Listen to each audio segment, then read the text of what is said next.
ఈ మిగతా ఇట్లా మన కోల్కం లాగా ఇంకా రేపు కొన్ని ఎంఓయూలు ఉన్నాయి మన సిఎస్ఆర్ ఫండ్ కోసం 3 రోజుల నుంచి పాపం వాళ్ళు మీటింగ్ పెట్టుకున్నారు. నేను అందుబాటులో లేకున్నా రేపు కూడా వాళ్ళ మీటింగ్ కు మేము అటెండ్ అయ్యి మరి ఒక 20 కంపెనీలతోటి ఒప్పందం చేస్తాము. వాళ్ళకు వచ్చే బెనిఫిట్ ను ఇట్లా ఒక సంస్థ స్కూలు, ఒక సంస్థ వాళ్ళు మహిళలకు ఏమన్నా కుట్టు మిషన్ కేంద్రాలు, లేకుంటే విలేజ్ అడాప్షన్ ఊరు దత్తత తీసుకోవడం, ఇట్లా కూడా మనం చేస్తా ఉన్నాం.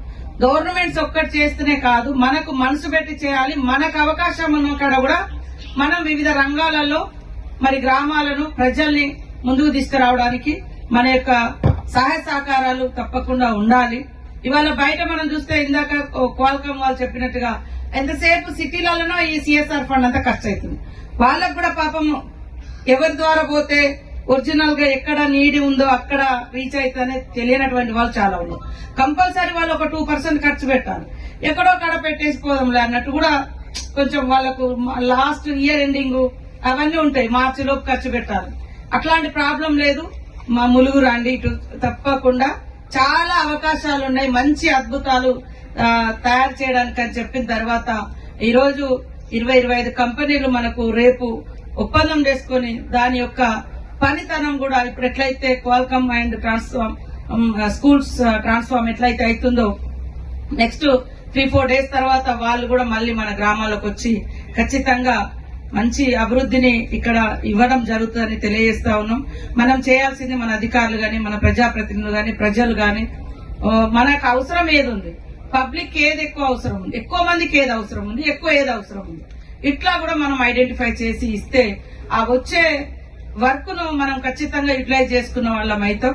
కాబట్టి ఈ రోజు నాకు కూడా చాలా సంతోషం. మనమందరం చాలా మంది ఇక్కడ గవర్నమెంట్ స్కూళ్ళ నుంచి వచ్చి ఉంటారు. మరి గవర్నమెంట్ స్కూళ్లలో ఒక అద్భుతంగా మీరు టీచింగ్ ఉంటుంది. కాకపోతే వాళ్ళు కూర్చోబెట్టి బట్టి ఇస్తారు, మీరు చెప్తారు.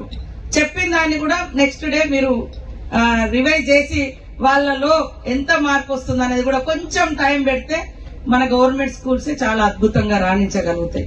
కాబట్టి మీరందరూ కూడా ఈ యొక్క ట్రాన్స్ఫర్మేషన్ స్కూల్స్ లలో కూడా అందరూ సపోర్ట్ చేసి ఇదొక ఆదర్శంగా స్ఫూర్తిదాయకంగా ఇప్పుడు వాళ్ళు ఒరిస్సా ఇంకా కొన్ని మహారాష్ట్రలో కూడా చేసినట్టు కర్ణాటక అక్కడక్కడ చేసిండ్రు. ఆ స్టోరీ మాకు ఢిల్లీలో చెప్పారంటే మరి రేపు తెలంగాణలో కూడా మన ములుగు ఒక వెనుకబడ్డ ప్రాంతం నుంచి 30 స్కూల్స్ అక్కడ నుంచి వచ్చినటువంటి స్టూడెంట్స్ వాళ్ళ లైఫ్ ఎలా ట్రాన్స్ఫార్మ్ అయింది అనేది కూడా మనము తీసుకోవాలి. ఆ ఎడ్యుకేషన్ అనేది ఎంత మార్పు మనం చేయగలిగినాం అనేది మనము చెప్పగలగాలి. కాబట్టి టీచర్స్ అందరూ కూడా సహకరించాలి, ఉపాధ్యాయులు ఉపాధ్యాయునులు లేదా